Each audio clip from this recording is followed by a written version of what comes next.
Hi, everyone, and welcome back to Coach's Corner, brought to you by Canine Chronicle TV and Dog Show Tips. This week, George has a good lesson for us, so sit back and relax. He looks pretty serious. Coach's Corner with Will Alexander and George Alston. Brought to you by Pro Plan and Canine Chronicle.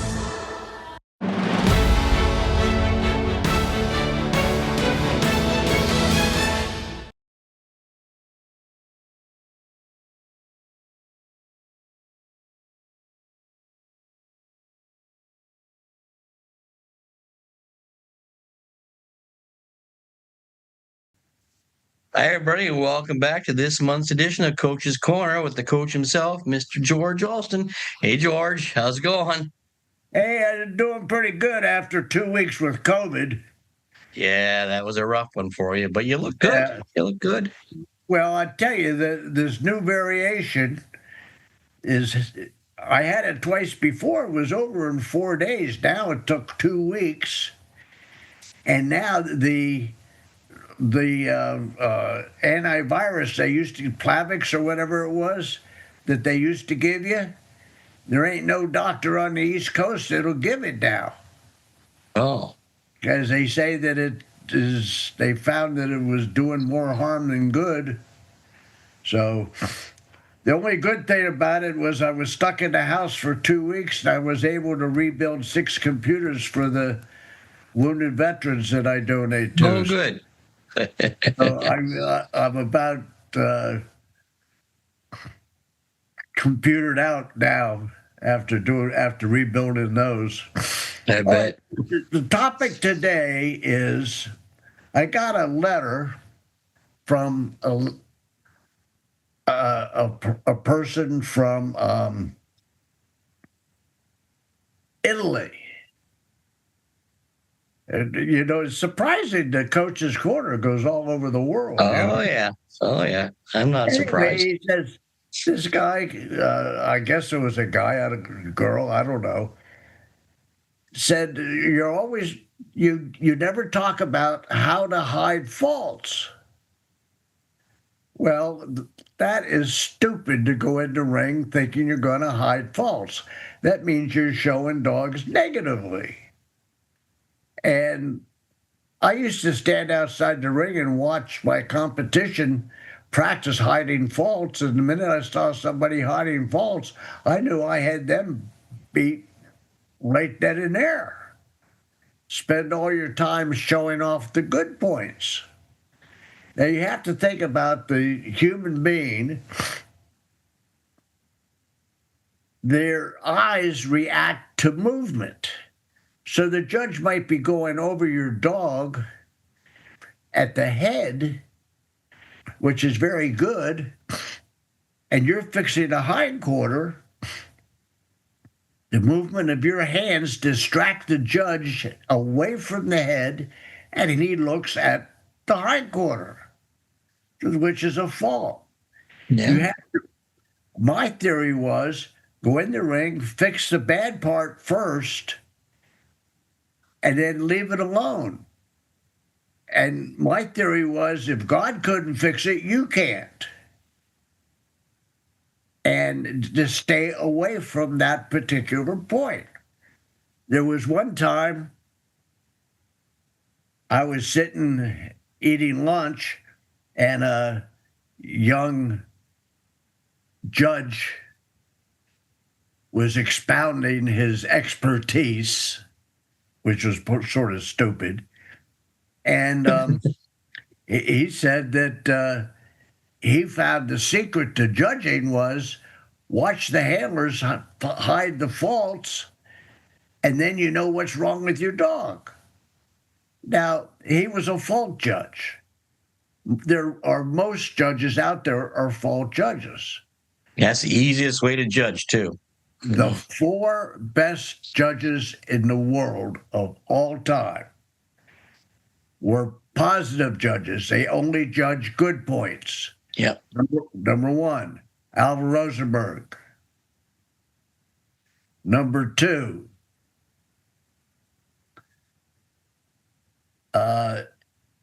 Tip Tipton. Number 3, Lying Scarta. Number 4, Eddie Biven. They all judged positively. Well, I heard this guy say that, and I said, gee, I got to show a Springer under this guy. And it was an English Springer class dog with a bad hindquarter. Yeah, right. So I went in the ring. You sneezing? Is that what that is? You holding in a sneeze? You holding in a sneeze? Yeah. And I went in the ring and I spent my whole time with the front end. Fixing it. He puts me with his dog. He says, don't worry about that front end. It looks pretty good. Never saw the bad hindquarter.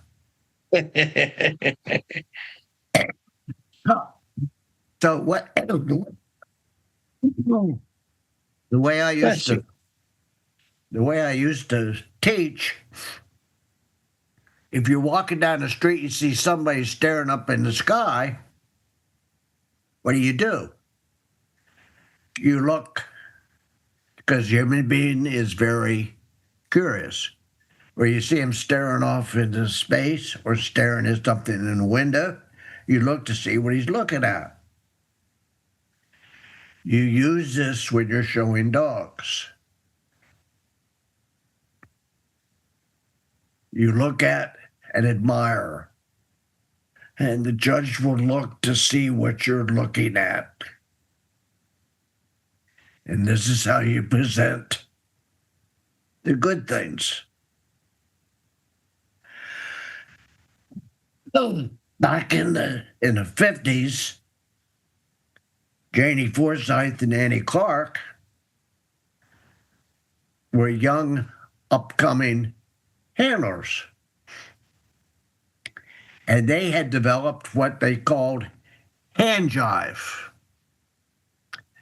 And that to show off parts of their dog, they run their hands over the hindquarter, or they run their hands over the front, or they run their hands over the shoulders or the headpiece or whatever.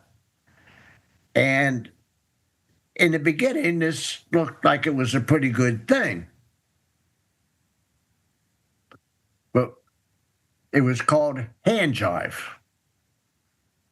And everybody started to copy it. Well, what it is they're saying to the judge, hey, stupid, look at this. Judges, most of them don't like to be called stupid. Yeah, I agree. So I, in my almighty wisdom, as a young handler and a youngster coming up, developed where I would use my eyes to show, and my fingertips, but I would just use my eyes to present the best part about my dog. The main thing is never try to hide faults on a dog in the ring, because the judges are too smart, most of them. Or they'll look at, they may not be smart, but they can see you doing things to your dog. I showed an English foxhound. It had 2 teeth missing. He got kicked out when he was in the pack before I got him to show. And I showed that dog for 2.5 years. Won the Coupe at the Garden with him, won 25, 30 best in shows with him. Not one judge ever called me on the fact that he had 2 missing teeth, because I didn't do anything. I didn't try to hide it. Didn't make a fuss about his mouth, yeah. No, I didn't make a fuss about his mouth. I went and looked at his hindquarter, and the judge says, "Oh, that's a nice hindquarter." Did never, no big deal. And even Tom Gately, who was a fanatic about teeth and cleanliness of teeth, gave me groups and best in shows and never even said a word about he had two missing teeth. So show positively, don't show negatively.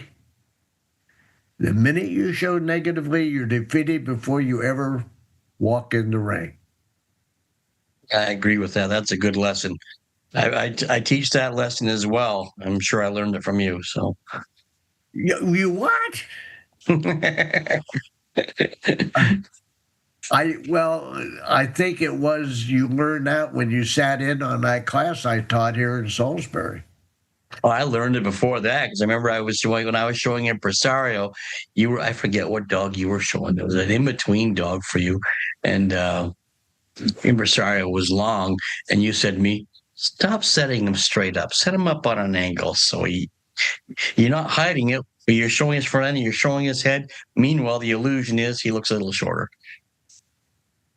Did I say that? You did. In Virginia at the Potomac Irish Setter Specialty. Really? Yeah. 1986 or 87. My God. It's amazing that I come out with things like that to my competition.